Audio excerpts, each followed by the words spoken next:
Hi everybody, welcome to the fourth track about how we can apply artificial intelligence technique in the context of the container port logistics. My name is Anibal Azevedo, and now we're gonna start really to code the genetic algorithm that we talked about in the previously class. So if you didn't see the previously class, it will appear as a car somewhere, and what I would like to recommend, you should have this overview of the previously class to understand why we are coding this. So the first thing that we should do in a genetic algorithm is to develop a random population, initial random population. So that's it, what we're gonna start to do. So let's see the code here. So remember that we have this code in the description of this video. Also, we're gonna use the previously tracks codes that we already explained in the previously class, where you can get the corresponding classes to understand the code that we have here. We don't use at this class this code at this moment. We don't need to activate the code. And now here we're gonna start to code the the initial random population. So the first thing here, it's important to understand that imagine that we are dealing with the the rules. So we imagine that now we have this list, which represents the rules at each operation. So remember that we have two rules for unloading operations and six rules that we defined for loading operations. So you can see here in the second track, we have two rules for unloading operations and six rules for loading operations. Okay, so that's okay. So why I'm saying this? Why this is important? Because using this information, we can now produce a total number. So let's use here import numpy in, from numpy. So you're gonna need this model. Uh, so we're gonna code these possibilities of combinations in an integer. Remember that we're gonna need encoding, because we're gonna use. Oh, it's not appearing here. Okay, so let's try again. So the total number of possible combinations is 12. So we remember that we can code like this: unloading rule 1, for example, unloading rule 1. We can explicit describe the name of rules like that, or we can avoid this and use this integer encoding. So each time we use this unloading rule, unloading rule 2 means that we are using the 2. So why we are using this? Because each time we are in a port, we're gonna use not this, which is very difficult to read or understand. Uh, Remember that if we are in port 1 or we import 2,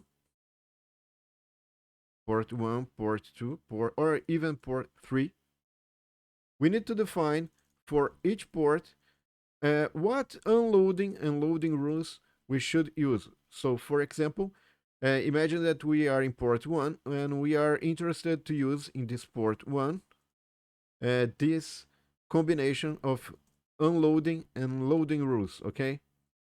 So, this is a way that we can specify directly which rules will be applied each port.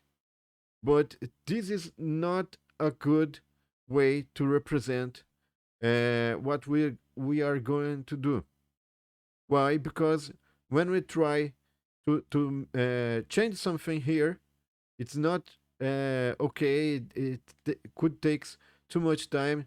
It's much more simple to represent this like an integer number.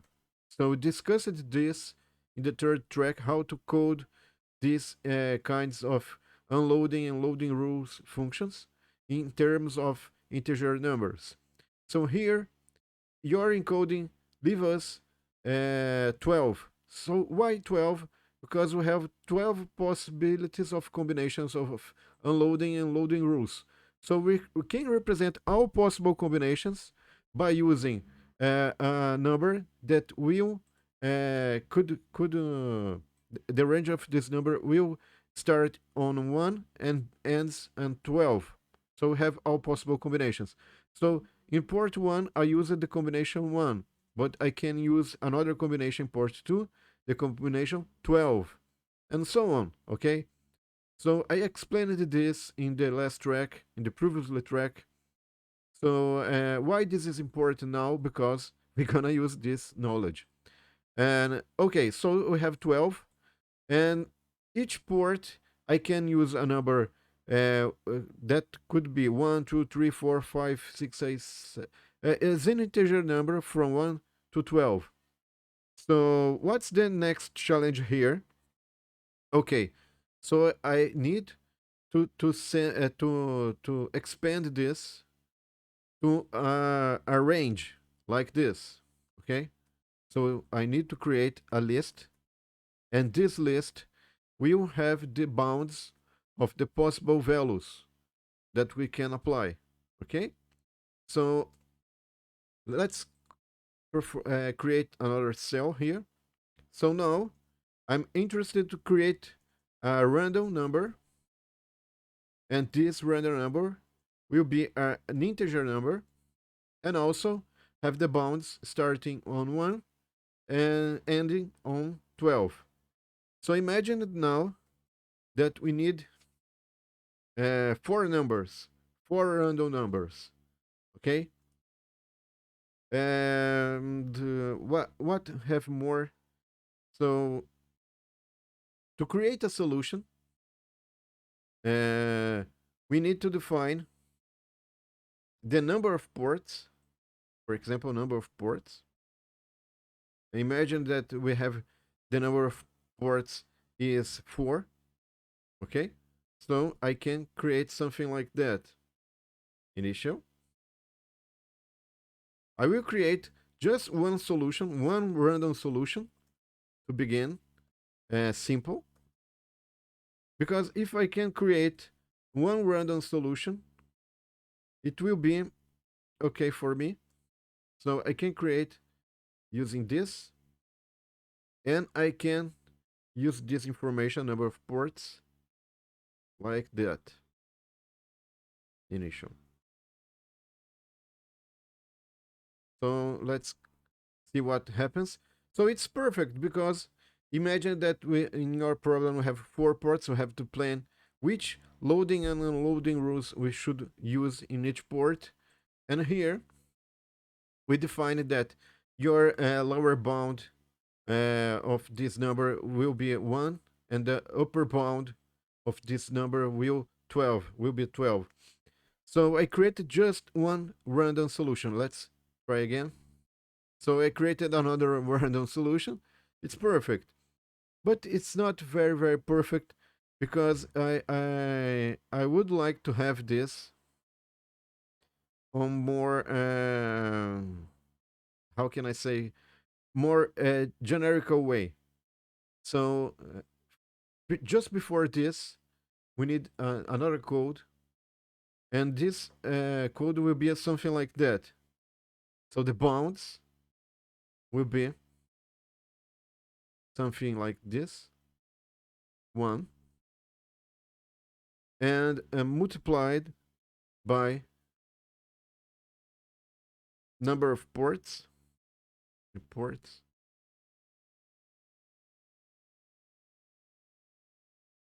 and finally, so you're gonna need this for the number of,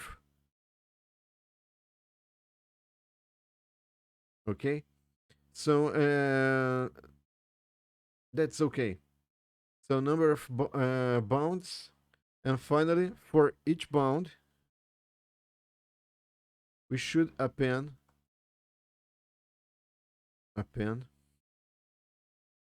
this 12. So let's see what happens when we do this bounds. Let's see this. So we have just a list of up lower bounds.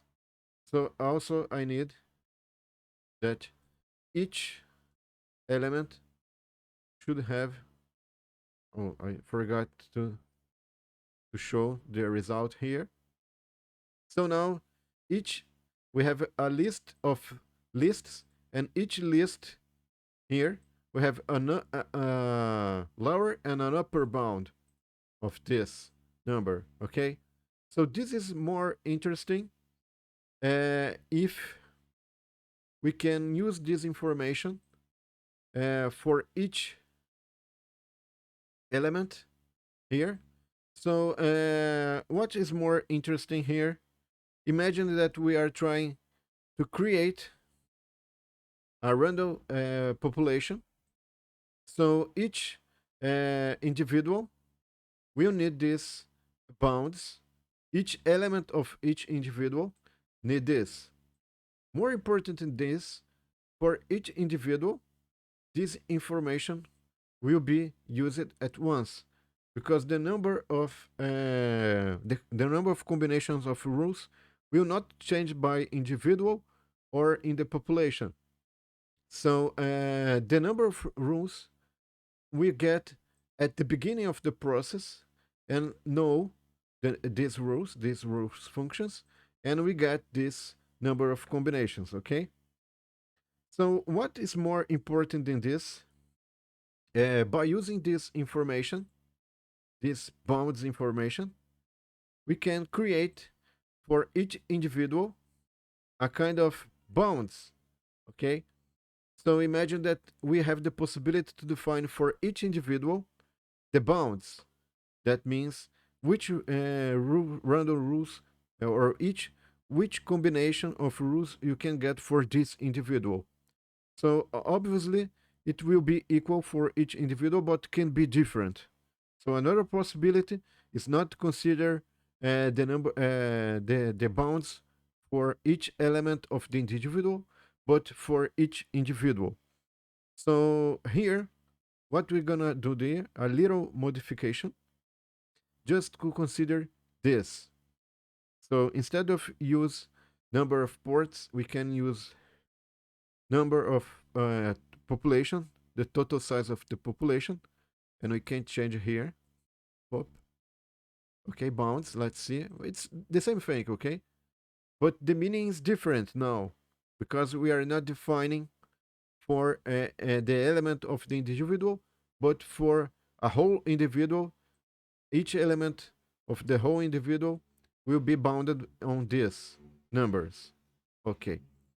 So now what we're gonna need in here is the number of ports, also 4. And finally, we're gonna use these bounds. Okay? So bounds 0, 1, plus 1. The number of ports, it's a very important thing here. And we got this. Let's see what we got here. Okay, it's not working. Okay, bounds, not bounds. So here he got this first element and the second bound, the upper bound. We can use this for each individual. For example, the second individual could use this for to get the bound for the second individual, and this can be inserted inside a loop. Okay, this is not good array, so we can transform this in a list. How we can transform this in a list? We can do this initial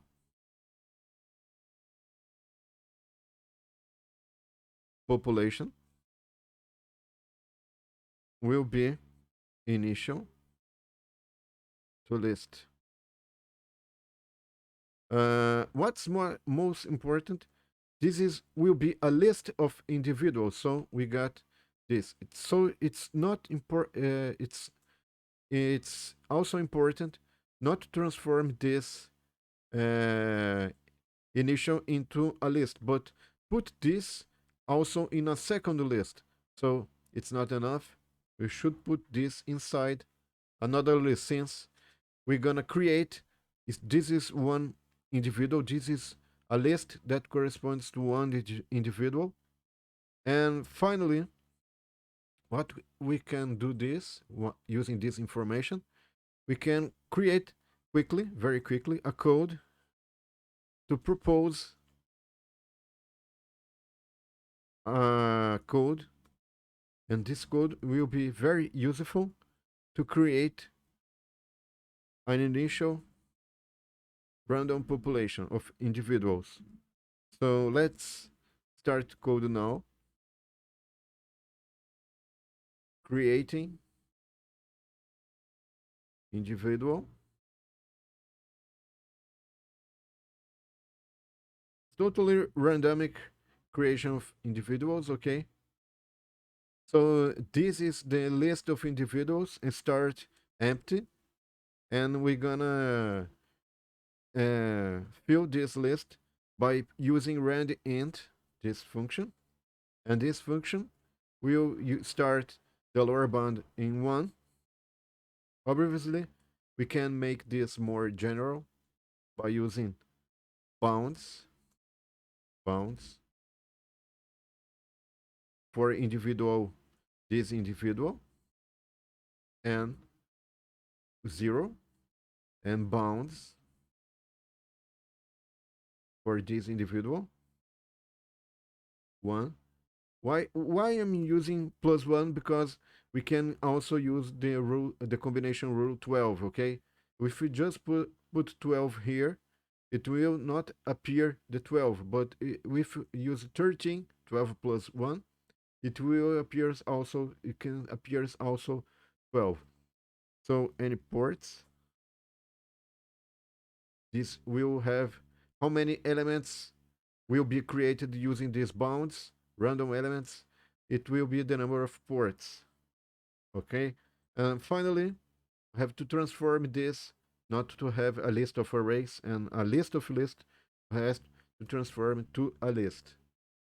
So after doing this, we hope to create individuals and get a list of lists, and these list elements will be integer numbers, which range is 1 to 12. As you can see here perfectly, the minimum number is 1 and the maximum number is 12. So we created your initial population with this simple 4-line, 5-line code. Okay, 4-line, because this is just to print the population. So with this, it seems to be very simple, but it's very important, because by using this, now your task will be to evaluate each individual, each list containing the rules that will be applied in each port. So with this, we have made a great step to build the genetic algorithm. So thank you for your attention. I hope you find this explanation and video interesting and useful, and I hope you in the next video. So see you in the next video. Bye.